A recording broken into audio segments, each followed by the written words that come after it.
Good afternoon. Hello there to everybody. Welcome to another Kerfuffle Showcase. And I am excited. Actually, this is your first time on this one, isn't it? But you've done the webinar. You've done the webinar with me and Mincy. So this is the professional side of things. You can see. I'm going for my full. Actually, I was going to say David Bellamy, but David Bellamy probably means absolutely nothing to an Aussie, does it? As usual, great frame of reference.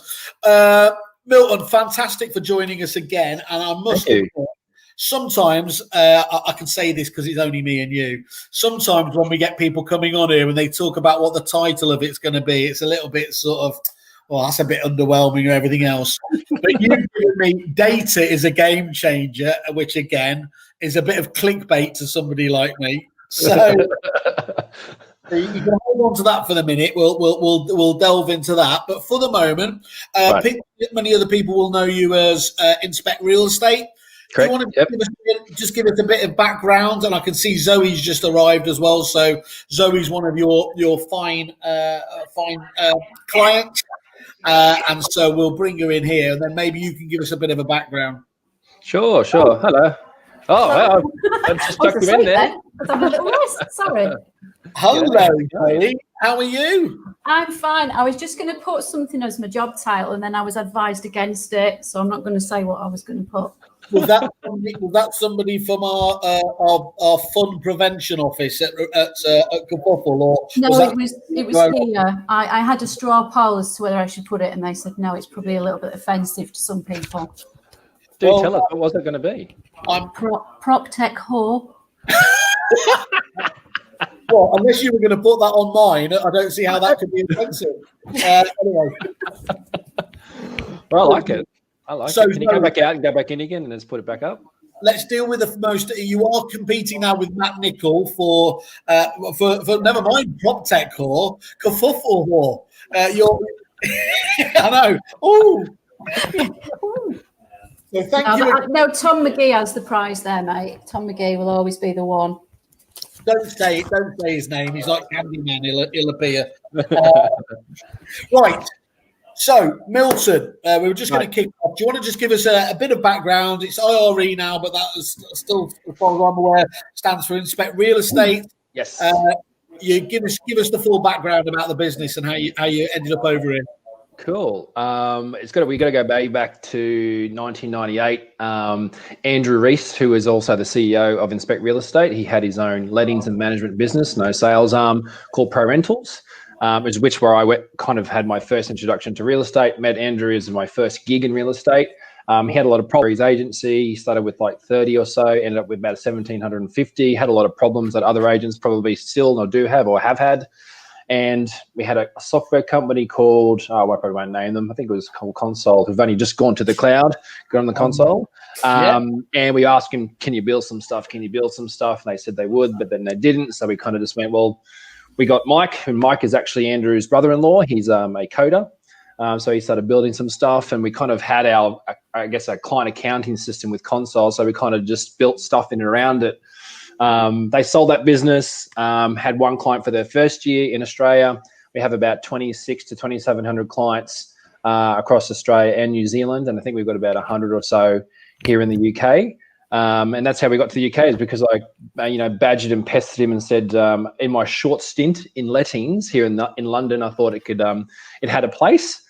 So after many years of badgering him, went to Arla in 2018. We got a few leads. We did some testing and beta testing, and then we've got a product that's quite localized now. It's helping people. Hopefully it's helping Zoe in different respects and other people around the country. So, yeah, but this one is the first hardware product that we've released out of all of our software stacks. So, yeah, we're pretty excited about this one. I genuinely thought it was some sort of like Ibiza rave sort of order. I was getting so excited, and then you said it was all about keys. But look, I appreciate the importance of that. So we're going to come back. We've got Mincy, who, as you can see, is bitterly kept off the show now. The injunction there, so big fan of obviously Zoe there. And Kerfuffle podcast. Very good, David. Okay, so Milton, ultimately, there it's one of those stories that I think I like to hear. I'm sure Zoe would be interested to get a view. Will concur is that actually this isn't an ivory tower techie business. This is somebody from real estate, from a state agency, who was actually experiencing all these issues and went out a bit like our friend Christian at the depository and created a solution off his own back to solve those issues. So it's been actually prepared. It's been prepared in the hot furnace of an actual estate agency office. Is that right? Yeah, absolutely. You've got all these different issues, and I think there's a lot of software companies out there now. It's happening everywhere, and I think it's just going to be the way that the industry, I guess, evolves. But I guess the difference between us is, we, like you said, we were like right in the hot seat, and what better person to give that sort of software and go, look, this is what it really needs to do, than a real estate agent.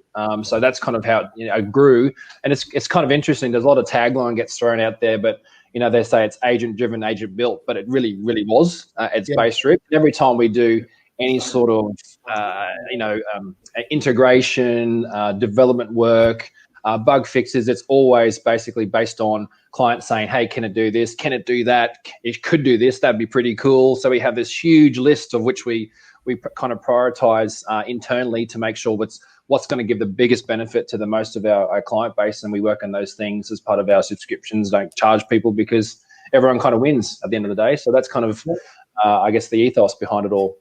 And Zoe, when did these guys get on your radar? I probably know Milton over 2 years now, maybe ish. Yeah, about that. Yeah. Initially, we were working with them with the Inspect Real Estate viewing front end marketing side of things. And then I spotted this, I think it was an agent Rainmaker do to start with. And I'm one of these, anything that's shiny and flashes a bit, I'm drawn to it anyway. But to be honest, with 17 years of experience in the industry, and keys are the bane of my life, they always have been.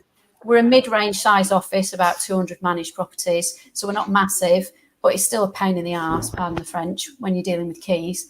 But this one is... And then it's one of those things you think, you see that advert for coffee in a bag, and you think, why hasn't anyone thought of this before? Yeah. It is so simple to use and so obvious. And since we've been using it, it's probably about 2 months now, so not a long time.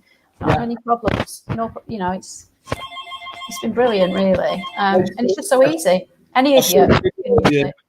I saw the video of you looking up at these keys as if they were David Beckham. But anyway, I love about what you do with that machine when the office is closed. So Zoe, can you just summarize? I mean, I know they are the bane of our lives. It sounds such an obvious one. Why is it such a problem for especially lettings agents? I think there's a lot of reasons, and the world will jump on me for saying this. Some people just take keys for granted. They forget to realise that this is something that's probably got the potential of 100,000 plus at the end of it. They put them down. They get on how busy office is like. You get distracted. The phone rings. You put something down. You leave them in your handbag. You forget to tag them up properly, or you put them in the wrong place in the drawer. It's like a multitude of reasons why it's just a pain, and then you get a set that's been put in the wrong place, and they're not right. You chuck them out, then you realise, well, actually, shit, they were for somewhere else, but then we've lost them now. It's just, I just think there's a little bit more of a slapdash attitude around it, and we've tried all sorts. Back from the original having a book where you wrote in it to having a little sort of zappy thing you used, and even that we still had problems with it. But this just seems to, like I say, it's so obvious and simple. It flashes one colour if it's this, one colour if it's that. If someone puts something in the wrong place or it's not there when it should be, an alarm goes off, and you can track who's been doing what with it, so you can have them in the corner and say, oh, where's them bloody keys? It's until you start using it, and don't get me wrong, it's AP, but it's saving me a lot of money by not having to go changing locks and all the other expense of dealing with that side of things. Are you able to quantify at all, or even just guesstimate how much time it's saving you at all? I mean, is there obviously when a key goes missing and everything else, that can be how long's a piece of string and everything. Is it just that you're cutting down on more of those issues? Or are you able to actually sort of put a figure on it? I mean, it's too early to say an actual financial figure, but just looking at, I mean, obviously at the front end, you have to install the thing, but even that didn't take that long to do. Once you know what you're doing, you've got a little app, you just zap them on, you stick them on. So it's really, really simple. But it's just things like reserving sets of keys for contractors, especially in the COVID world that we're in now, where we need to know who's coming in and when they're coming in and what they're coming in for. You can reserve a set of keys like a week or whatever in advance. You know who's coming in for it. It changes colour on the panel, so you know Joe Bloggs is coming in for that set of keys. And it's also that it sends little reminders out to these folk. Don't forget you pick them keys up. And when they collect them, you get an email. He's collected them keys and they're due back on Tuesday. So there's that time-saving element. But again, when you lose a key, what we were having to do is literally go through manually every drawer. So you're looking like 200 sets of keys. Yeah. Getting out the file with a photograph of the keys, holding them up next. So you could take hours of your time wasted on messing around, whereas now it's there in shiny, flashing lights. I guess you've got other things you could be getting on with. Yeah, like trolling people on Kerfuffle podcast. How many hats do you have? I've got 4 now. 4 bubble hats. Yeah. Thank you, Susanna Maverty. That's all I'm going to say on that matter. I know she steals them at every conference we ever go to, so that's good. Okay, so I mean, we've obviously kind of jumped ahead of this, but Milton, give us an overview really of what Keyware is all about. Then, what does it do? Basically, what it's trying to do is eliminate anything manual or laborsome around key reconciliation, administration, or what we used to say, you kind of touched on it there a little bit as well, Zoe, was that like the non-money making tasks of your agency. Because if you've got staff behind it, could they be doing something else? Are they doing it properly? They're wasting time doing it as well. But basically, rather than having to do any sort of administration around Keyware, all you have to do is basically look at the panel itself, and all the keys and the colors basically tell you where they should go. So green's good, blue's out, purple's overdue. And then if it's flashing blue, it'll tell you it's got the key actually is on the wrong hook. So it's telling you where it actually should go as well. So mismanagement around keys becomes a thing of the past. Anything that's red has been taken illegally. And all those messages that Zoe sort of touched on as well is it's saying, hey, these keys are about to leave your office without a proper loan. It contacts all your contractors to remind them, say it's overdue, they can extend the loan, all those different things that go around keys, which is really important because I do remark on it when I actually do a little bit of a demo on it. It's kind of interesting because I kind of like in keys to be, almost as important as like your client accounting. Like your money is really, really important because that keeps your business afloat. But the keys in around your office is like you've got viewings to get deals done, you get inspections to manage your properties, you've got contractors. So keys are actually quite a focal point in an agency. It definitely was for us when we were agents, because if you've got a Saturday run and your keys aren't there and you're like, well, shit, do I cancel everything? Then the deals go out the window and those opportunities get lost, and all that work to get them into your viewings is just a waste of bloody time. So I think, the premise of I can just look at my keys, because as soon as you put the keys back in the board, they check them back in. Everyone gets a digital signature. You take them off. The person gets a digital signature to take them out. So all that administration around it goes away. And I guess rather than having to reconcile, it's reconciling live in real time. So I can look at that and go, I know the colors of my keys, and go, that one's out, that one's there, these ones are there, that's fine, this one's out, someone's taken it legally. And that person, we can even track who looked at keys last and things like that through cool little user activity logs and things like that. So we know what's happening with keys. So, yeah. The key management is hopefully a thing of the past. Yeah. So basically, unless they're colourblind, you simply can't miss what's going on in the business in this area. Not at all. So you can kind of put that away. And it's interesting because it's interesting about what costs go into running the business. And I find that, there's a lot of different things that happen around technology, particularly this is talk about real estate, for example, because that's our vertical. it's like, you know, the revolution of software in the real estate industry is a big part of it. And it's just like, we're not trying to replace people. We're just trying to get people where they're supposed to have people, like your client facing things, as opposed to looking through an ice cream bucket looking for keys. That person could be out doing valuations, or, you know, working on customer service, or servicing your landlords and your property management sector a little bit better as well, rather than going, can't find keys, and everyone's just running around like, you know, a headless chook, which is just a waste of time and resources.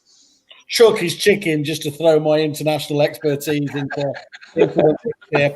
Tech legend and Aussie translator, so you know. Off camera, this isn't obviously there is software element to this, but clearly this is very much a hardware based solution as well there. So. How important is that in terms of making sure that the quality is right in terms of that?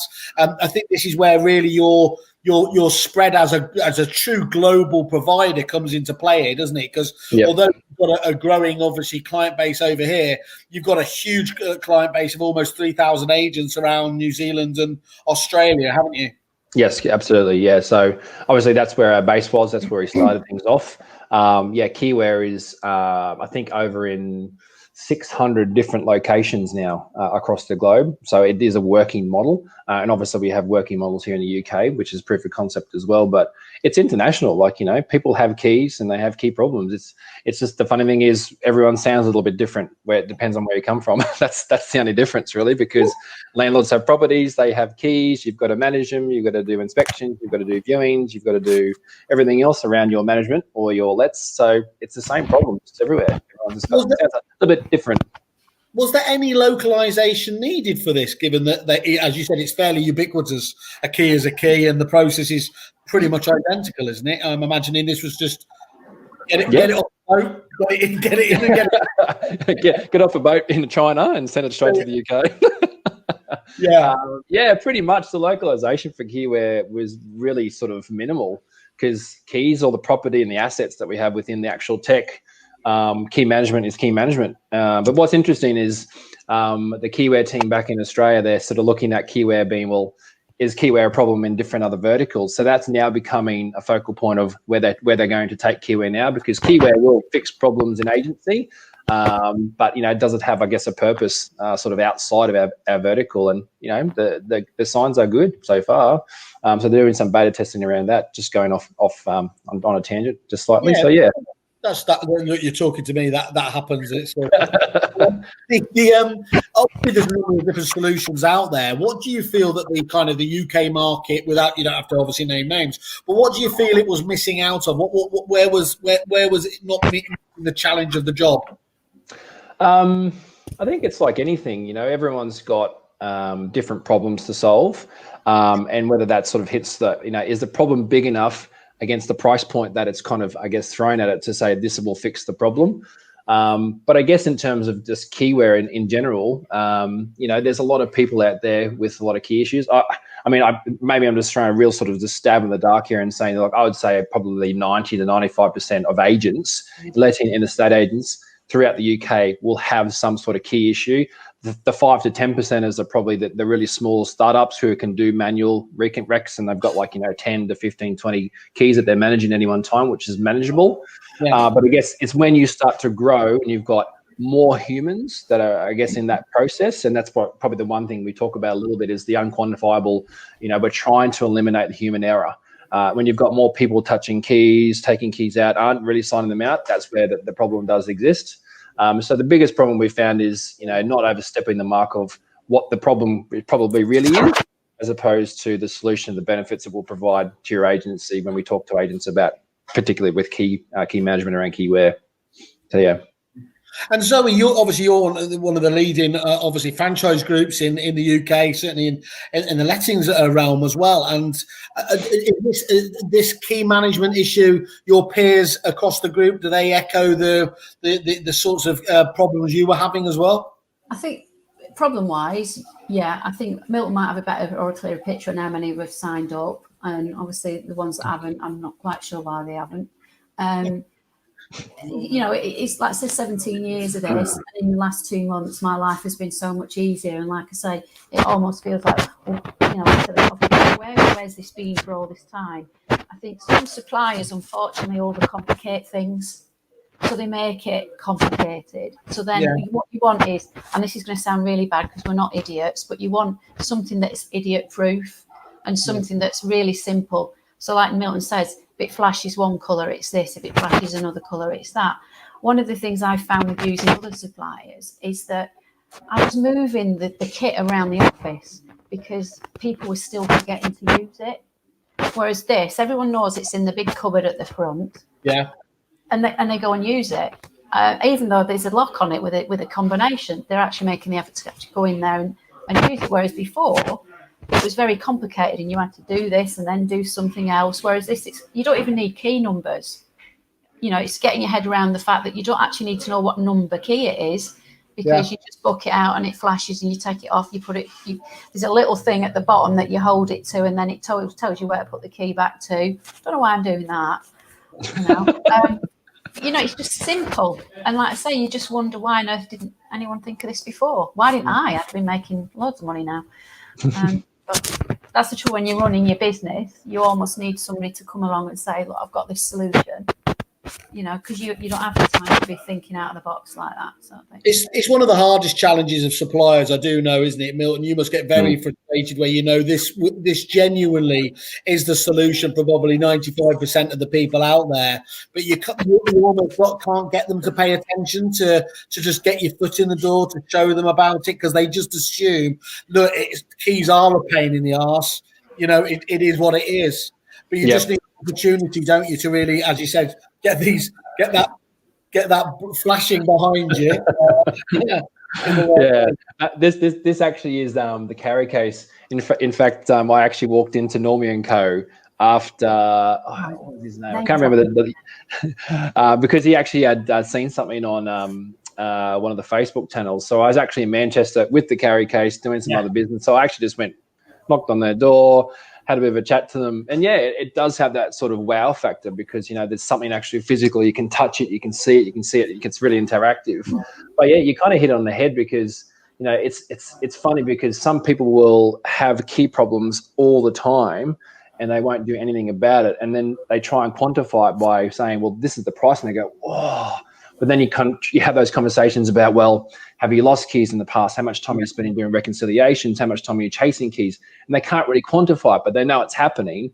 And that's downtime. That's wasted time. That's staff resources wasted, opportunity costs wasted. These are things you kind of throw into the mix. And it's not a sales tactic. Like, it's a real genuine thing you need to consider as a real estate, you know, business owner or branch manager, or whatever it may be. But, you know, some people have to have enough paying with keys to make that jump because they can see that there's a definite, you know, benefit or plus side to having keyware or a really solid key management system inside their office.